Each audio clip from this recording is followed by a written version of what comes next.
Olá a todas as pessoas que nos veem e que nos ouvem hoje. O meu nome é Rosa Pires, sou psicóloga clínica, sou psicoterapeuta corporal e sou também professora do Search Inside Yourself. E hoje terei aqui uma conversa muito interessante sobre o corpo e sobre a respiração com o Dr. Daniel, a quem peço que se possa apresentar, e depois seguiremos com a nossa conversa. Olá Rosa e olá a todos que estejam a assistir. O meu nome é Daniel Leal, sou médico, a minha especialidade é medicina interna e a minha prática clínica abrange a medicina interna e também a medicina funcional, que é uma modalidade emergente, digamos assim, que visa tratar a pessoa de uma forma holística, focando-se não só na doença, mas na prevenção da doença e apanhar estadios precoces de desequilíbrio no corpo. Também tenho interesse em medicinas orientais, particularmente a medicina ayurvédica, porque acho que é bastante útil na individualização dos tratamentos e na detecção de desequilíbrios precoces. E é isso que tento trazer à minha prática, esta forma mais abrangente de olhar para a saúde. Ok, Daniel, que bom saber que dessa sua vertente, é muito interessante. Trocámos algumas impressões sobre o tema que nos traz cá hoje e falámos também o quanto neste mundo acelerado, não é? Lembrei-me do tema VUCA, o VUCA World, não é? Tempos em que o mundo está volátil, está incerto, está complexo e ambíguo, não é? Este foi um termo que foi arranjado na altura da Guerra Fria para descrever o pós-guerra. Então, nesta altura pandémica, não é? E o quanto as ansiedades, as depressões, as patologias que o Daniel conhece muito melhor do que eu, elas exacerbam, e o quanto algum tipo de práticas, e nomeadamente a medicina que pratica, a medicina preventiva, ajuda as pessoas a poderem enraizar um pouquinho mais. Qual é que é normalmente a sua abordagem para, enfim, trazer este tipo de prática para atenuar ou ajudar? Sim, concordo com a Rosa. Acho que nós, nos tempos modernos e ainda com mais ênfase nos últimos anos, não é? Vivemos num estado de stress e ansiedade até que tem efeitos deletérios na nossa saúde. Eu creio que isso talvez seja o elefante na sala, né? Como se diz em inglês. Muitas vezes nós focamos na dieta, no exercício, que são coisas bastante importantes, não é? E palpáveis, objetivas, e esquecemos um pouco aquilo que está por trás. E aqui os outros dois pilares da saúde, na minha opinião, é o sono e a gestão do stress. Portanto, aqui nesta questão do stress entra o que estava a falar, como é que nós podemos ajudar a pessoa a voltar a um estado de equilíbrio, porque do ponto de vista fisiológico nós temos sempre duas fações, né, do sistema nervoso, temos o simpático e o parasimpático, o sistema nervoso autónomo, que têm de estar em equilíbrio, nem muito para um lado, nem muito para o outro. E quando nós tendemos a ter maior carga de stress, seja ele psicológico, físico, qualquer tipo, tendemos a andar mais do lado do sistema nervoso simpático, não é? Aqui, como é que... Diga. O pé no acelerador, não é? Dito o pé no acelerador e o pé no travão, não é? Neste caso, exatamente. O pé no acelerador. E isso vê-se muito na prática clínica, até pessoas que depois tomam comprimidos para dormir à noite e depois dependem de estimulantes durante o dia. Portanto, aqui um desequilíbrio das fases naturais do ciclo circadiano. Como é que nós podemos promover esse equilíbrio? Práticas que, e por vezes é bastante difícil, porque nós estamos dispostos a fazer tudo, não é? A mudar a dieta, a ir a correr às 6 da manhã, mas não estamos dispostos a olhar para dentro e parar. Exatamente. estamos um pouco viciados na adrenalina do dia a dia, não é? E essa é a chave, parar, olhar para dentro e respirar, que vai de encontro ao tema da nossa sessão, não é? Acho que a respiração, e aqui vou pedir à Rosa também para elaborar este tema, a respiração é a chave que o nosso corpo nos oferece para entrar nesses estados de relaxamento que permitem uma ativação do sistema nervoso parasimpático, portanto, a nível técnico, respiração profunda, tudo o que obriga o nosso diafragma, o músculo respiratório, a trabalhar mais, a recrutar as partes inferiores dos pulmões, ativa o nosso sistema nervoso parasimpático e ajuda-nos a equilibrar do ponto de vista fisiológico. Na sua prática, quais são os truques que utiliza? Os truques na manga vão muito ao encontro daquilo que disse também, e estava a lembrar-me, Daniel, o quanto esse convite de parar e notar, não é? E vir para dentro, ele torna-se contra-intuitivo em relação à linguagem do réptil, não é? Porque nós entramos em fuga, luta ou congelamento, não é? E às tantas o convite ser, olha, vem ao teu encontro, não é? E não é, a questão aqui não é uma luta, embora haja um conflito, não é? O convite é para ir para dentro e poder ficar com isso.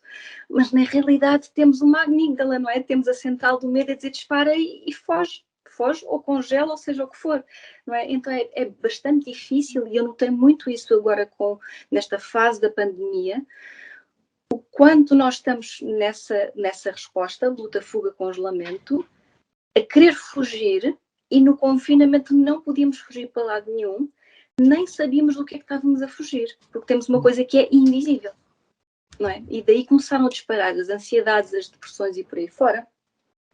E concordo consigo quando fala nas práticas milenares, no mindfulness. Eu sou também formadora de mindfulness e vejo o quanto é útil poder ensinar, poder praticar, experimentar, sobretudo passar pela experiência da quietude. Obviamente, gota a gota, não é de um momento para o outro, não é como uma prática, não é? As pessoas dizem, já tentei meditar, mas não funcionou. Claro, não é? Temos um cérebro felizmente neuroplástico e é preciso N número de práticas para sentir os efeitos, os benefícios, não é? E às tantas, aquilo que acontece é nesta sobreestimulação do mundo, em que nós carregamos um telefone e temos uma satisfação imediata. O mesmo não acontece cá dentro da nossa central, não é? Com este simpático e parasimpático sempre a tentar autorregular o nosso sistema nervoso, e o quanto é difícil. Então, sim, ir parando, não é? Eu costumo falar no gerúndio, e isto é um processo, aliás, isto é um processando. As coisas não acontecem só uma ou duas vezes, lá está, com a criação de hábitos. Fala-se muito nas dietas dos 21 dias, ou nos 21 dias para praticar um novo comportamento, porque realmente, até que se torne piloto automático, ou até que se torne um hábito, vamos ter de o repetir várias vezes. E o mesmo é com as práticas de mindfulness, de yoga, artes marciais, seja o que for, que nos ajude a vir para dentro e vir ao encontro. Então, sim, poder respirar, às vezes fazer 3 inspirações e 3 expirações profundas é o suficiente para conseguir ir notando a agitação, não é? Muitas vezes não dá para alterar logo o padrão, alterar o nosso funcionamento mental, mas o que é facto é que eu noto é que quando a pessoa se permite parar, ela vê com muito mais clareza aquilo que lá vai dentro, ou aquilo que nos vai dentro. E nós podemos fazer escolher o passo a dar a seguir. Então, algumas práticas da respiração, sim, e notar também o trigger, não é? Se há muitos anos atrás o trigger de stress era não sermos comidos nem apanhados numa armadilha na selva, hoje em dia tem um pensamento, não é? Um pensamento pode desencadear uma reação fisiológica brutal, não é? E aí entram todas as questões de stress e de sonos alterados e por aí fora. Então, tomada de consciência, voltando aos truques na manga, tomada de consciência, o que é que pode estar a provocar também ansiedade, também stress? Que dicas de autocuidado que a pessoa pode ir tendo ao longo do dia? Falou no exercício físico, que ajuda, dieta ajuda, mas para dentro, práticas de journaling, as práticas de respiração, práticas de movimento que seja mais lento do que mais rápido, não é? E achava que eu imagino que seja muito esta tal tomada de consciência e depois uma ação em sintonia com essa tomada de consciência. Dentro da sua área, não sei que outras intervenções é que poderá fazer? Uhum. Concordo com tudo o que disse e pronto, a minha área não é tanto a saúde mental, não é? Mas acaba por estar tudo ligado e um corpo são precisa de uma mente sã e vice-versa, não é? E nós conseguimos também influenciar, e aqui voltando à respiração, nós conseguimos influenciar os estados da nossa mente com o que se passa no nosso corpo. Então, é importante haver uma rotina.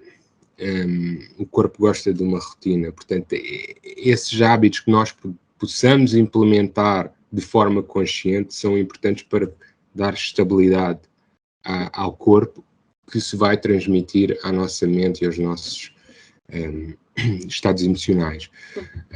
Portanto, aqui voltando à questão da dieta e do exercício, são fundamentais, e este também foi um problema com os confinamentos, não é?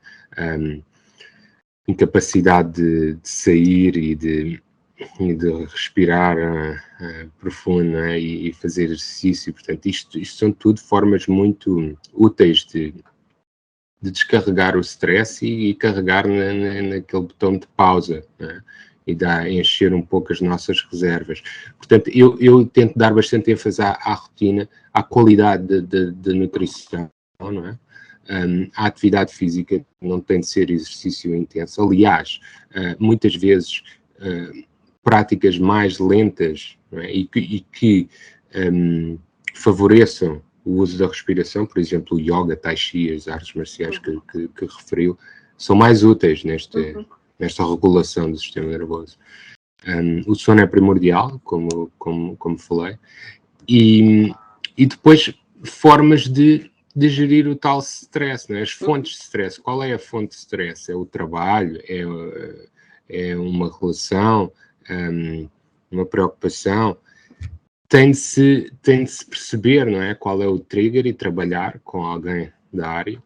E é interessante porque, de facto, voltando a esta questão da pandemia, o ser humano reage com maior stress a situações que estejam fora do seu controle e que não tenham um fim à vista, não é? Foi exatamente a combinação que se levantou, não é? Portanto, isto gera um grande stress. Nós não sabemos quando é que vai acabar e não podemos fazer nada para alterar. E é importante ter recurso, e como a Rosa disse bem, isto é um treino. Este é outro dos obstáculos que eu vejo nas pessoas.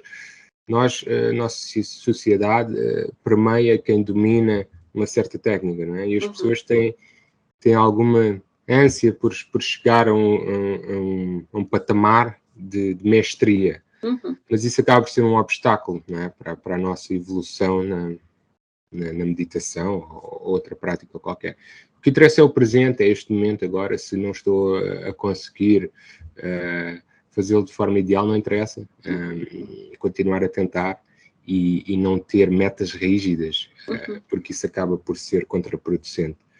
Portanto, é ir começando lentamente, tentar incorporar na nossa rotina diária pequenas pausas, como disse. Até há um ditado que alguém diz, não sei quem disse pela primeira vez, mas se não tens 15 minutos para meditar no teu dia, então precisas meditar 30. Quem diz é importante ter estas pausas, né? Cultivar esta mentalidade de pausa e usar a respiração como porta mais acessível para estes estados, não é? Porque nem precisamos de estar muito conscientes do que está a passar na nossa cabeça, mas simplesmente focar-nos na respiração profunda já vai ter uma ação fisiológica no corpo que depois se transmite à mente. Apesar de não ser muito apelativo nos dias que correm, né? É mais apelativo se calhar estar no telemóvel. Exatamente, era aí que eu ia chegar também. Exatamente, desculpe interrompê-lo, mas é nesse sentido, não é?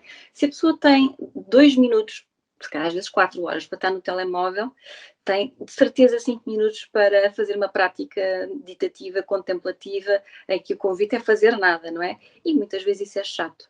E esse também acaba por ser a ideia que a pessoa tem, é que não se passa nada quando a pessoa está sentada de olhos fechados, e passa-se tanta coisa, mas tanta coisa, não é? Nós estamos a ver o círculo, não é? O monkey mind a funcionar a tempo inteiro, não é? Numa mente que é por natureza distraída, insatisfeita e controladora.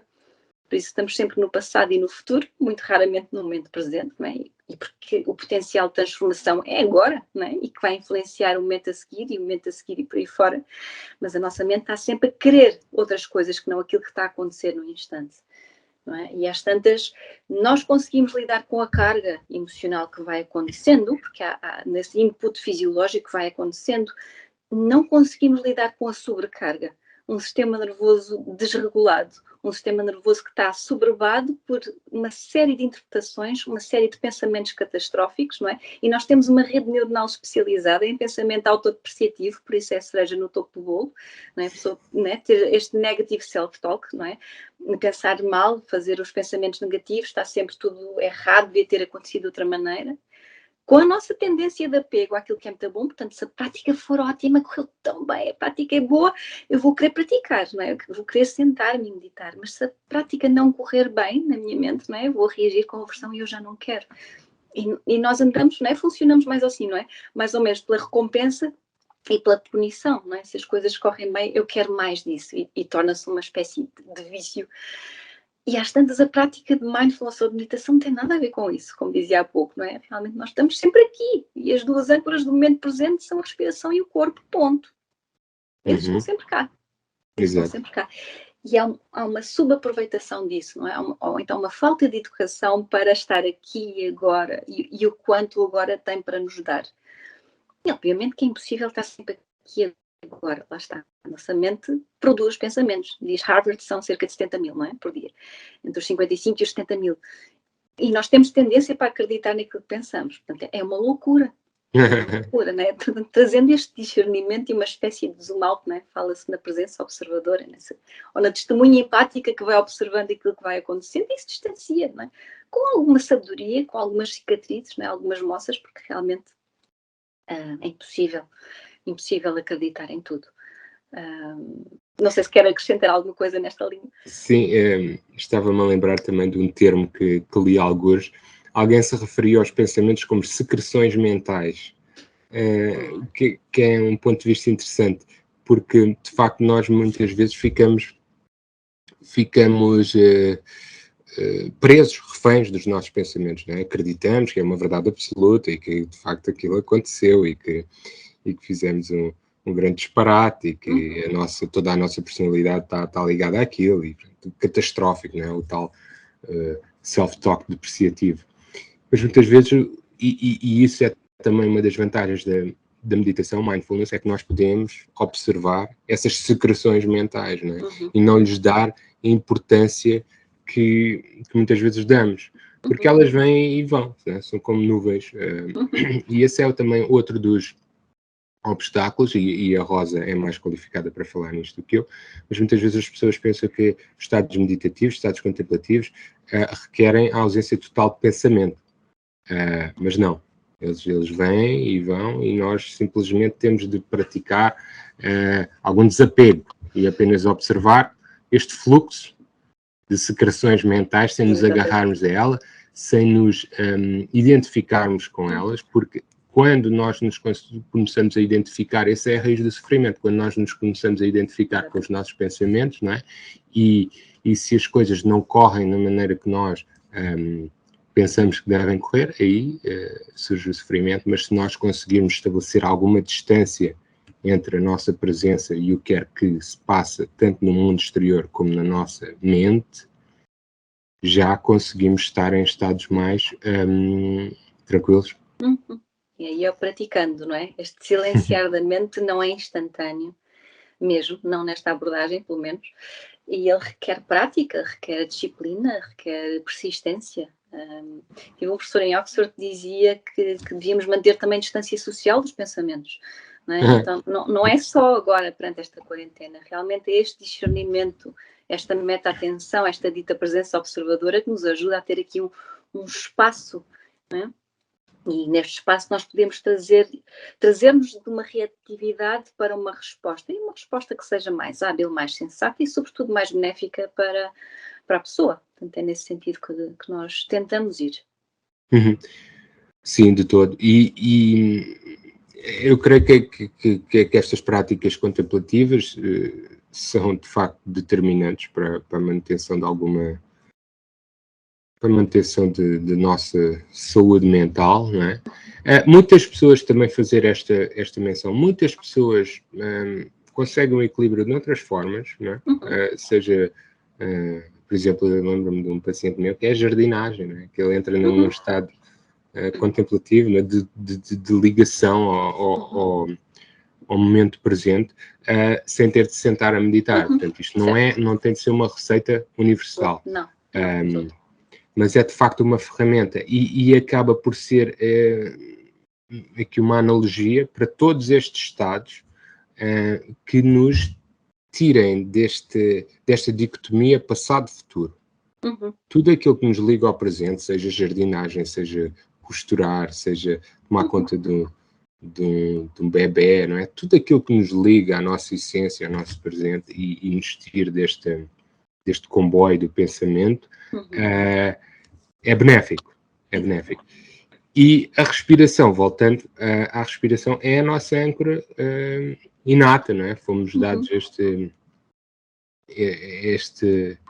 esta capacidade de, através da respiração, nos conseguirmos imediatamente ligar a este estado de autorregulação. Estava também a associar o que disse, Daniel, com porque é que nós acreditamos tanto que os cenários mentais que nós estamos a fazer são realidade, não é?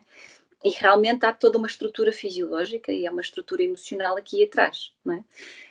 A fisiologia está a acontecer, as emoções estão a acontecer também. E tudo isso, não é, é como se fosse o suporte científico de que o pensamento é mesmo verdade. Exato. Mesmo quando nós vamos ganhando este discernimento, às vezes há pensamentos que dizem assim, não, isto não são pensamentos, isto está mesmo a acontecer, isto é mesmo um cenário real. E não é. E realmente implica haver este processando, este ir estando e vamos saindo, não é? Nós vamos andando, não é? Com um pezinho cá e um pezinho lá. Isto é, às vezes somos levados pelos pensamentos, notamos que isso acontece e regressamos. E a prática é mesmo essa, não é? É ir regressando e notando que a respiração, entretanto, já fugiu também, que se calhar está mais em modo de sobrevivência, não é? Está assim pequenininha, não é? Que é uma também das consequências, talvez, que eu observo mais aqui da pandemia, o quanto a pessoa está em modo de sobrevivência. Não vou dizer que não respira, se a pessoa não respira, morre, é evidente, mas respira pouco e mal. E depois daí vem uma série de consequências. Sim. E realmente, novamente, como dizia, a importância de notar, respira. Isto é bem simples, não é? Estamos sempre a querer complicar, mas é básico. E o básico é tão, às vezes é repulsivo, que a pessoa não sabe, não é? A chave é esta, é só estar. E este só estar com tudo o que para aqui vai, não é? Com a vida a abrir-se a cada instante, não é? E saírem coisas que nós gostamos, coisas que não gostamos, e daí vir a equanimidade, não é? Este saber ir estando com aquilo que vai acontecendo. E é um grande desafio esta coisa de estar vivo, não é, Daniel? E gostei do que disse. Nós, de facto, enquanto sociedade, temos este vício, acho que é inerente à condição humana, não é? Esta procura do prazer, não é? E a repulsa do que dói ou do que é desconfortável. E isso depois acaba por nos pôr também numa prisão. E é preciso desenvolver alguma capacidade de estar com o que é desconfortável e perceber que vai passar, tudo passa, não é? Exatamente. Vai e vem. E nós continuamos, a nossa presença continua, incólume e serena. É de facto o grande desafio. Tudo o resto é mais fácil de pôr em prática. É mais fácil de pôr em prática uma dieta, uma rotina de exercício. Tudo isso é mais fácil, até de fazer algum esforço para ajustar o sono, apesar do sono estar ligado a estes estados também. Agora, incutir esta rotina de esta mudança de mindset, né? Esta engrenagem mental, não é? Ainda para mais no nosso mundo altamente estimulante. E por isso também é que vemos esta pandemia que também assistimos de déficit de atenção e ansiedade e stress, não é? Tudo isto derivado também ao estímulo que temos, e o nosso cérebro fica viciado nessa procura de estímulo, essa libertação de dopamina no cérebro. Enfim,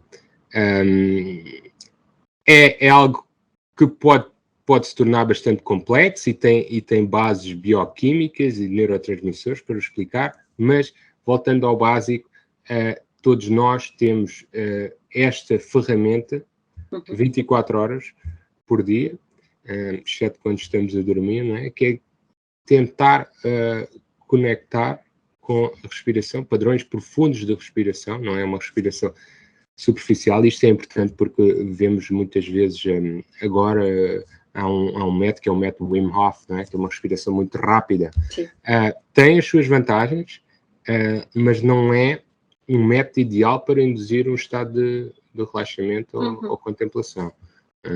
Existem vários tipos de práticas de respiração, e aí as medicinas orientais são bastante ricas, com a história do pranayama e do yoga, mas tendem a ser, para aquilo que estamos a falar, tendem a ser cadências mais lentas de respiração profunda, para recrutar as partes inferiores dos pulmões e fazer o nosso diafragma baixar.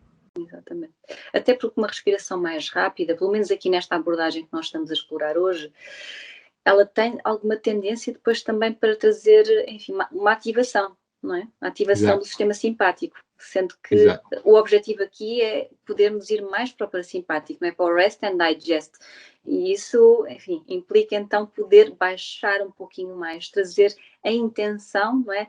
De haver algum relaxamento, aquilo que for possível, não é?